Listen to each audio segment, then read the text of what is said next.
Merry Christmas, everybody. Welcome to Tusi TV. This is your global news channel. I'm Tusi, and the security forces in Turkey have stopped a huge Islamic attack on Christmas.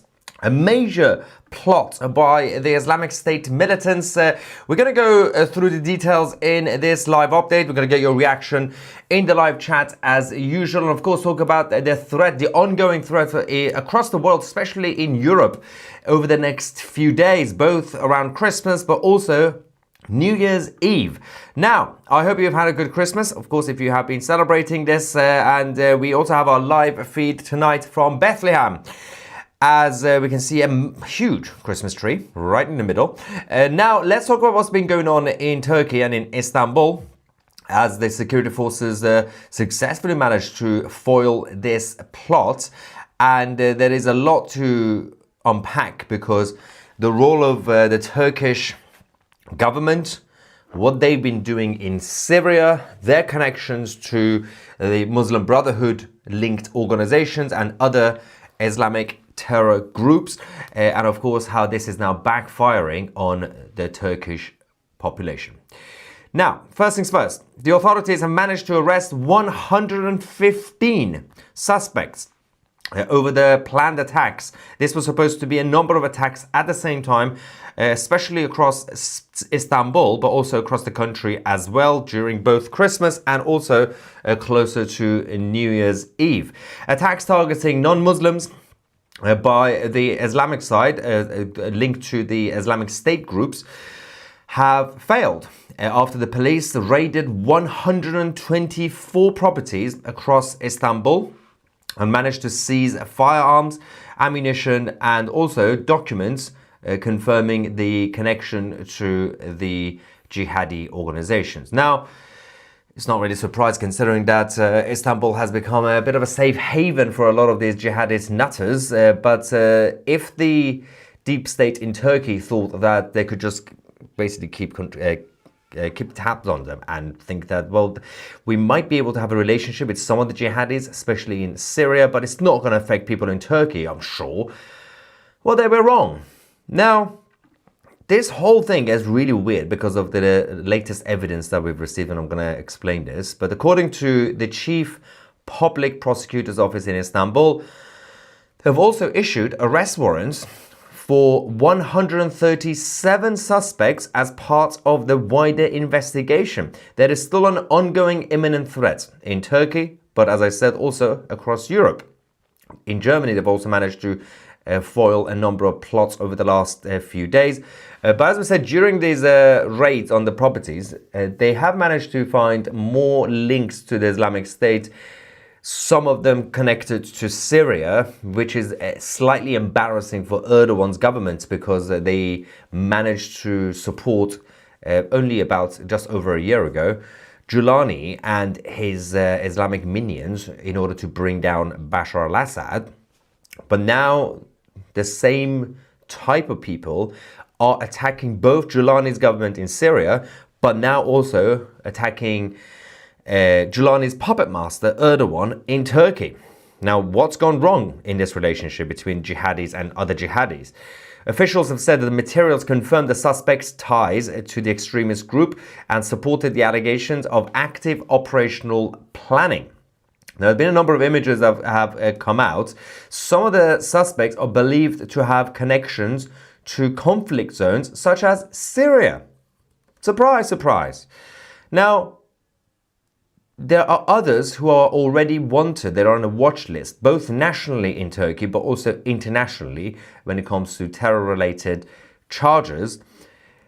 Now, everything goes back to the chaos that we've been seeing in Syria over the last few weeks. Since Giuliani took over, there's been a massive infighting amongst the Islamic side.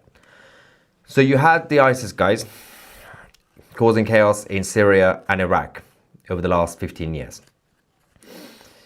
There were two branches. One were the crazy ones who wanted to have a global Islamic caliphate, an Islamic state across the world. Then you had the more strategic ones like Al-Jilani and Erdogan, his puppet master, who wanted the Islamic side to win only in Syria, to make Syria great again, to have just, to focus on Syria, get rid of Assad. Now, the first group are not too happy about this. So over the last few days, few weeks, they've been attacking Giuliani's government. These are the people who used to be friends. And now they're also attacking Turkey. This is directly connected to the infighting in Syria. For example, this is the evidence we found. The Syrian Ministry of Interior have claimed to have arrested an Islamic State cell and published photos of their equipment. This is the photo we received. Now, based on an identification belonging to a mercenary from the Turkish-backed National Army, it appeared in the photo. You can see it. I'm going to zoom in as well, raising many, many questions. Now, they were all in it together. Now they've fallen out. This is the image that we have in terms of the connections. So Turkey recently became a safe haven. No, not recently, it's been going on for a while, since Erdogan, for ISIS and HTS fighters.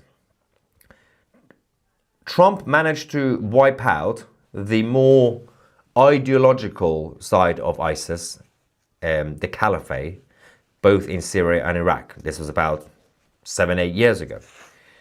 The problem with that was that you had a different branch who were more politically motivated. So Erdogan and Al-Jilani and his people who managed to take over. The others, everybody thought that the more Puritan ones are either going to follow Giuliani and just stay in Syria, focus on taking over Syria from Assad and just move on. And they also thought that the others are probably dead. They're probably not going to give, they're going to give up, basically. No. Every single one of these people have connections to both Syria and Turkey. And when I say Syria and Turkey, I mean Al-Jilani's government in Syria and Erdogan's government in Turkey. Yeah, we know they've fallen out, but these guys were created and trained by people like Giuliani and Erdogan's team. This is what happens. You create a Frankenstein monster and now they're coming for you. But problems in Turkey existed for a while. The global media are not talking about this. We have talked about Turkey a lot on 2C TV over the last couple of years. Last year, for example, we had a bunch of masked Islamists carrying guns storm the Santa Maria Catholic Church in Istanbul and open fire. These are the images that we had at the time. And again, at least 2 people, by the way, died. Many people injured. Because there was not enough media attention on this, because they didn't take it seriously, things will happen again. Now, this attack might have stopped. More is about to come. Again, a few months ago, last year, we had in Turkey, in Istanbul, the Islamic side, as usual, attacking Christians at Christmas for decorating a Christmas tree. And they were literally shouting at a Christmas tree. I'm not even joking. As a reminder, let's just watch this.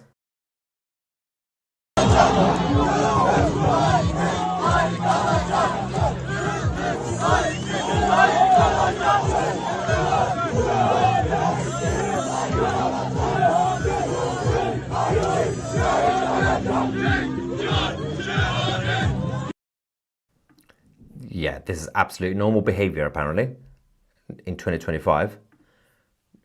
Putting that aside, going to the official statement we received from Istanbul's chief public prosecutor's office.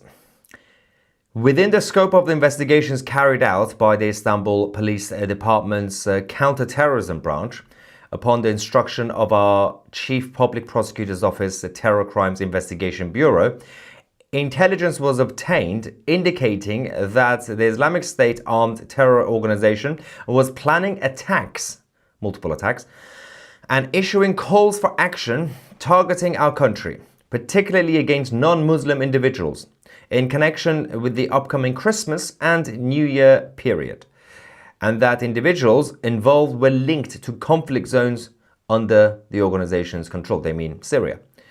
They can't even say Syria. In this context, arrest warrants were issued for 137 suspects in relation to terrorism offenses at both national and international levels. Simultaneous operations involving arrests, detentions, searches, and seizures were carried out at 124 different addresses across the country.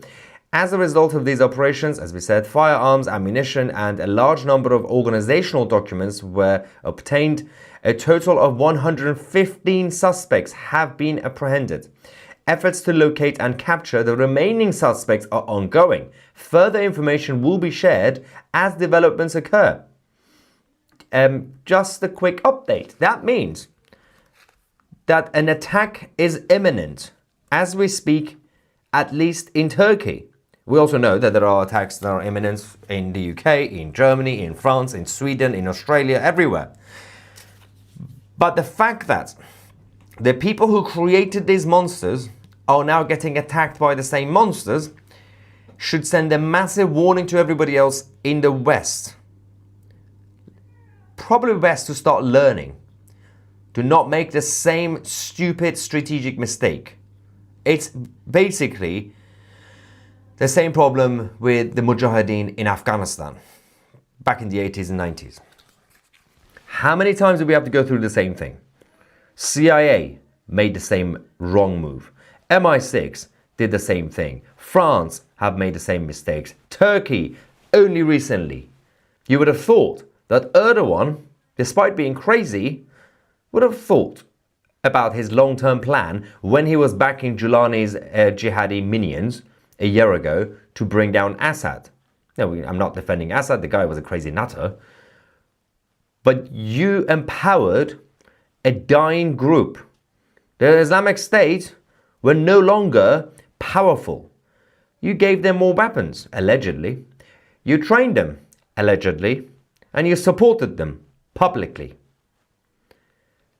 Yes, you got your friend al-Giulani to be in charge of Syria. But his other former friends are now your problem, al-Giulani's problem, but they're also our problem. These guys, the problem with the virus of jihad is that it spreads very quickly. I always repeat myself. Once an idea is created, it cannot be killed. You would think that everything that I said in this report, which is about the creation of Giuliani and Erdogan, is now backfiring on them. You would think that this is just backfiring in Damascus and Istanbul or Ankara. They're coming here. They're coming to the UK. They're coming to Paris. They're going to Stockholm. They're going to Toronto. They're going everywhere. Because once one person with a toxic idea rises up, you know what happens? It encourages the others. There will be many other jihadis who will be empowered again. When you had the peak ISIS days, you didn't necessarily have to have official membership of the organization. People in the West, jihadis in the West, I'm not even talking about the sleeper cells, I'm talking about those who were very much awake. When they were seeing the successful attacks by Daesh in Syria, in Iraq, and around North Africa, they started getting a little bit cocky and arrogant, and they started doing it in London and in Berlin. They were not even members of Daesh, but they feel empowered. Same thing's going to happen now. Some of them will be linked because we've decided to bring in a lot of people without vetting their backgrounds on small boats from Calais, from France. So that's going to be a fun thing to deal with.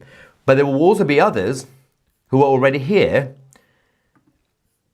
And any moment they could blow up. Because Erdogan, like an idiot, a member of NATO, has empowered, has awakened a dying group. These guys, I mean, they always exist. As I said, you can't kill an idea. But as an organization, they were dead. They were at least in a coma. Especially after what President Trump did 7-8 years ago. Especially when he took out Abu Bakr al-Baghdadi. Then they found a new leader. Now they thought Giuliani is going to be taking over Syria to start implementing a global Islamic state, a caliphate. Obviously, al-Giuliani and Erdogan had a different plan. They said, well, no, we don't really want to do that. I want to take over, put on a tie, a little bit trim my beard, and basically focus on Syria. Because at the end of the day, those who are at the top of any organization, they are power hungry. Power corrupts. You start as being an ideologue. You'll become an idealist. You have all these great ideas. You want to take over the world. You're like a young Mussolini or a young Adolf. You have great ideas for the future of your country, right? And then once you get to the top, yeah, you kind of forget about that. You become a bit of a psycho. And you focus on your own power and your own control. Giuliani said, I kind of like this public office now. I kind of like being president. Let's just do this. He slightly alienated and angered his other friends from the ISIS days. And now they're hitting both Damascus and Istanbul. And once they start doing that, their other allies in all our Western European cities are going to wake up and they're going to slowly blow up as well. How many people do we have on a watch list? At least in the UK, right? Tens of thousands active imminent threats. Hundreds of thousands more semi. You just need 2 or 3 of them to blow up. Now, the security forces are trying their best. They always prevent attacks. Well done. But you can't stop everything all the time. Because our stupid politicians and those with the globalist agenda have been basically removing our borders. Now, we're all in trouble because of something that's happening in the middle of Turkey and Syria. And this time, directly at least, had nothing to do, short term, with CIA, for example, or MI6. But the others are doing the same things that CIA and MI6 used to do. Same stupid mistake. This time, it's Turkey and al-Giuliani. They've created this mess. And now everybody has to suffer. So thanks, guys, in Damascus. There's a couple of comments as we still have the live feed from Bethlehem with the Christmas tree. Megyn Kelly is now on a jihad against Perry. Is on a jihad. She's on a jihad. Why is Megyn Kelly on a jihad? What's going on here? I need to go check it out. Erdogan, who is close with Trump and Maduro, has not learned a mistake his Pakistani friends made by sponsoring jihadis. They will bite the hand that feeds it. These people want it all. History 101. Yeah, exactly. It's the same mistake that all these idiots have made at one point. As I said, CIA made the wrong moves in the 70s, 80s, 90s. They also did the same thing with the IRGC in Iran. When they trained the IRGC against the Shah, they brought down the monarchy, and the IRGC stood up the next day and said, death for America. Whoopsie. Mujahideen, the same thing. Half of them became Taliban, the other half became Al-Qaeda. We also had the same problem with Pakistan. Pakistanis kept basically training up Islamists, and now they're also attacking everybody, right? Some of the Taliban of Pakistan were basically part of the Pakistani government, or trained by the Pakistani government. They also did the same thing. They're all making the same stupid mistake. Now Erdogan from Turkey and al-Giuliani in Syria. Did you not learn from the mistakes of the Western globalist idiots? Now, people think there's always just the West that are stupid. They always say, it's always CIA, it's always the Americans, it's always the Brits who do these things. No, they did that before, and they will continue to do it at some point. But you would assume that the Eastern side would look at it and say, probably best not to do that. No, because they are all, at the end of the day, short-termist politicians. Thank you, Howard. Bunch of idiots. We have a comment saying, watching live from Ghana. Thank you very much, guys. Watching from around the world. I hope we've had a great Christmas, by the way. My God. Anyway. Fiona says, Tusi is good. Factual statement. Tusi is very humble. Brandon says, Pakistan is dumb. It is. They had such an opportunity when the whole partition happened. I know it was still a mess, the whole partition project, but afterwards, you had a chance. No. Deep state in Turkey? No need. Erdogan is the deep state. No one moves an ear without him knowing. Yeah, but that's the thing. So the deep state in Turkey have been, for the past 5-10 years at least, under the control of Erdogan's inner circle. And they don't care about the rule of law. And that's the point of the deep state, by the way. They don't care. But it's backfiring on Erdogan's government and normal good people in Turkey. People in Turkey do not deserve this nonsense. But they can't get rid of him because the man is not going anywhere. So how are you going to get rid of him? You try to have an election, you have a protest, they come and arrest you, and then they can still stay in NATO. And they want to join the European Union? Well, obviously they can't join the EU. Not going to happen. It's more likely that Ukraine will join the EU. And both Turkey and Ukraine are very, very corrupt. Like, that's embarrassing for Turkey. In fact, just for fun, I want Ukraine to join the European Union. Just for fun, because if Ukraine, with all that corruption and mess, can join the EU, and the Europeans will go to Turkey and say, you know what, we can't really have you because you're still corrupt. I would like to see Erdogan's face in that moment. I would love to be in that meeting room with the Erdogan's cabinet when they realize that even Ukraine could join the EU, but not Turkey. Someone said Istanbul was Greek. Yeah, the whole place was Greek. God bless the Greek Empire. Although as you grow older, you get as I get older, you become slightly more pro-Rome. When you're younger, when you're an idealist, you're more romantic.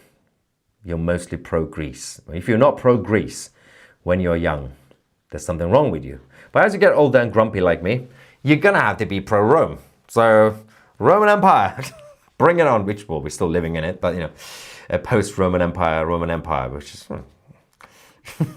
the influence is still there, guys. Anyway, Tusi, I think it's a setup by a Turkish government to clean up the loose ends. Well, that's also a very interesting theory.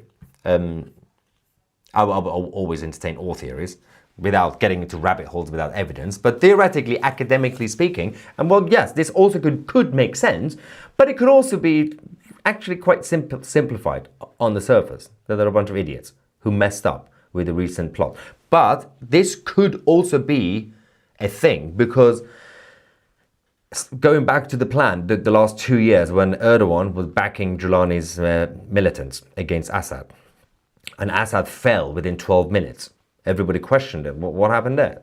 The Russians withdrew their troops from Syria and everybody left very quickly. Assad, the same Assad that crushed any rebellion.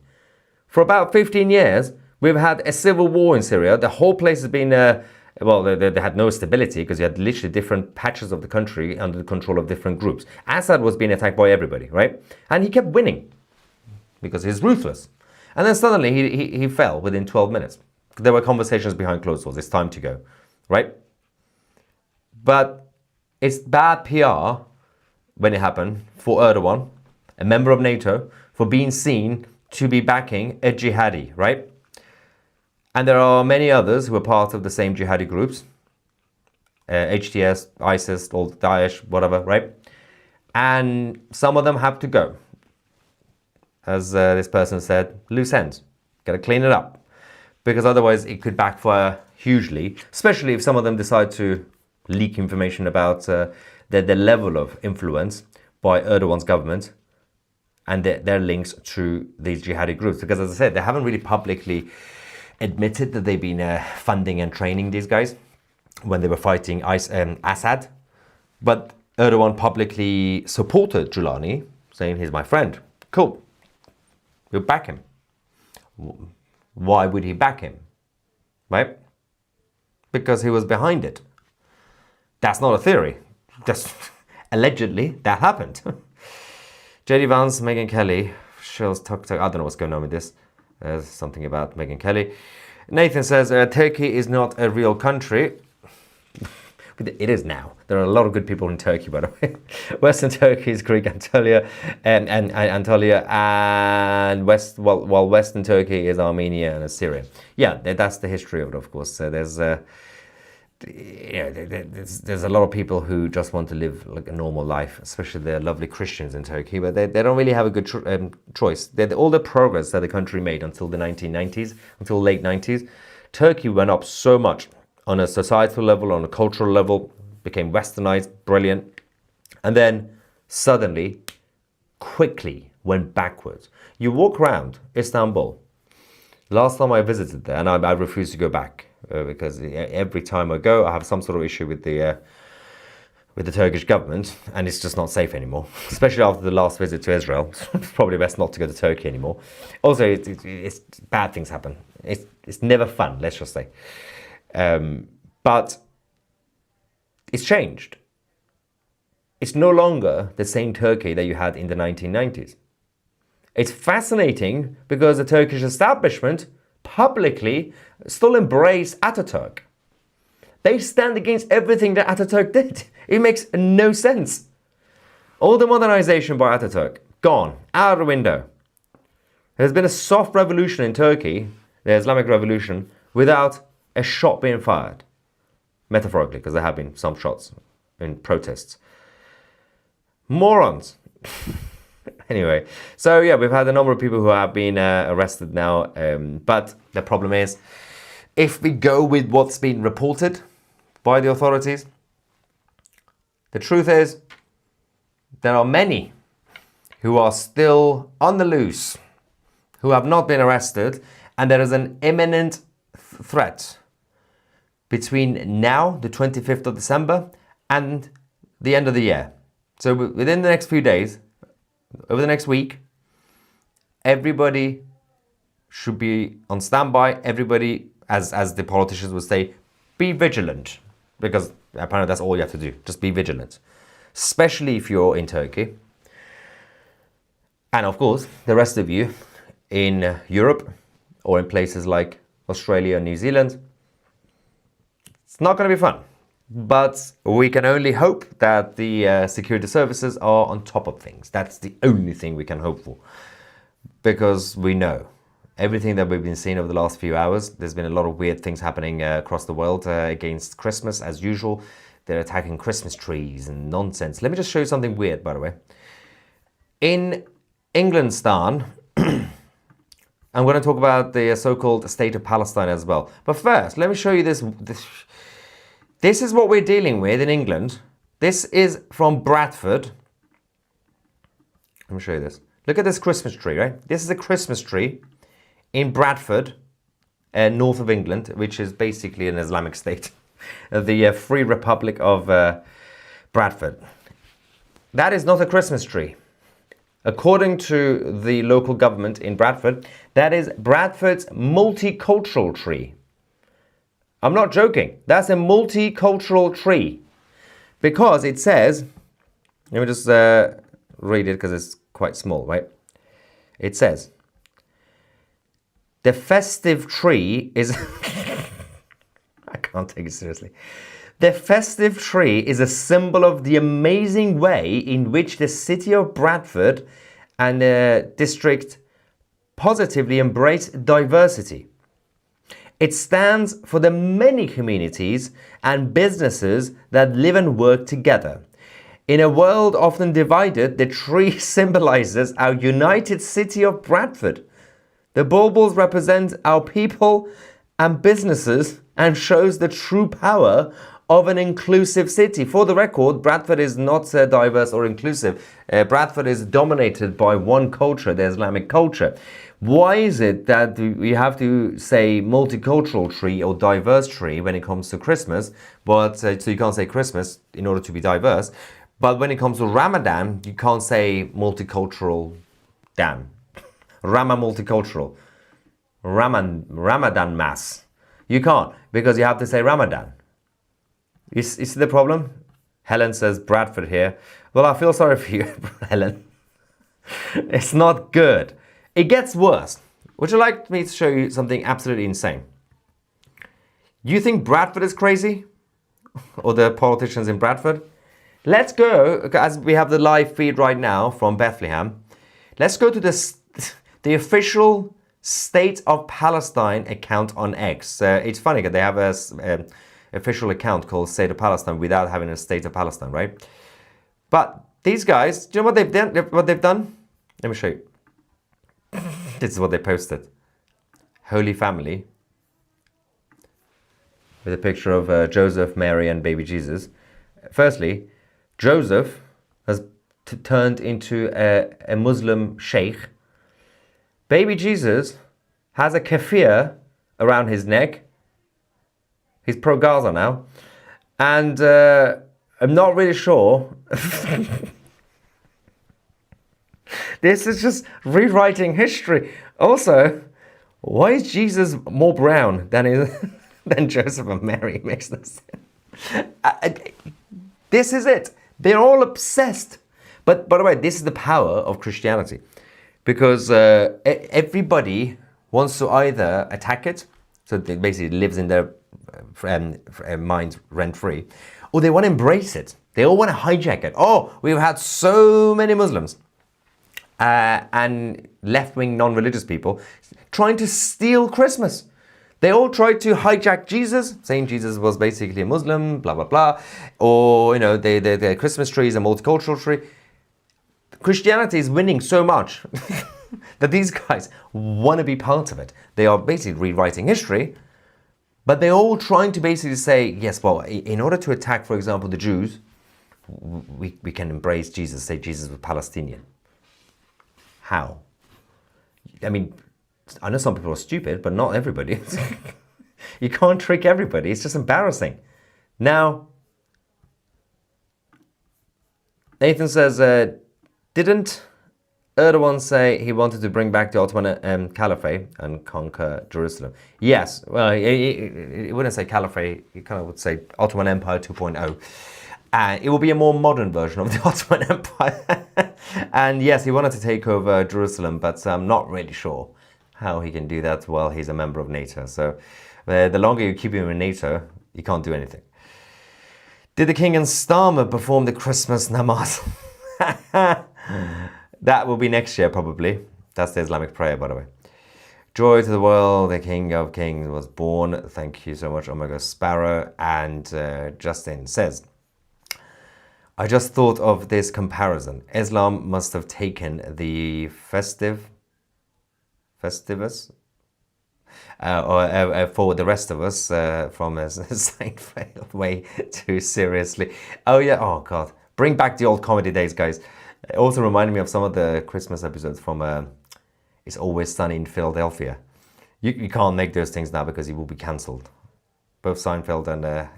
although it's Always Sunny in Philadelphia, I think it's either still ongoing or just finished. It was going for like 20 years. It's the longest sitcom in the history of sitcoms. Anyway, it's Christmas. Also, I've got this now. I forgot to turn it on, but that's a present from the wife. Danielle Tusi and the COO. I forgot. I was in a rush when I was preparing the live. This thing is supposed to be connected. We are so professional here, as you guys can tell. Also, my Christmas jumper is, in case you haven't seen, I'm Batman. I am officially Batman. I forgot to even turn on the trees. That is so embarrassing. I have ruined Christmas, guys. I don't even know why you watch this channel. Why am I turning it on now? What's this? I'll leave that one. It counts. It counts. Christmas, which means you only have, it's over now, I think. This is the last chance for you to join 2C TV Plus with a 50% discount if you use the promo code XMAS50. Visit 2C.tv, our official independent streaming platform, to get access to our documentaries, our chat forum, our original series, our 2C Talks podcast, everything else, the exclusive interviews that we have. Visit 2C.tv, use the promo code XMAS50, 50% is off annual memberships, not monthly, only new annual memberships. Thank you so much for watching. I'm Maya 2C, and we are the media.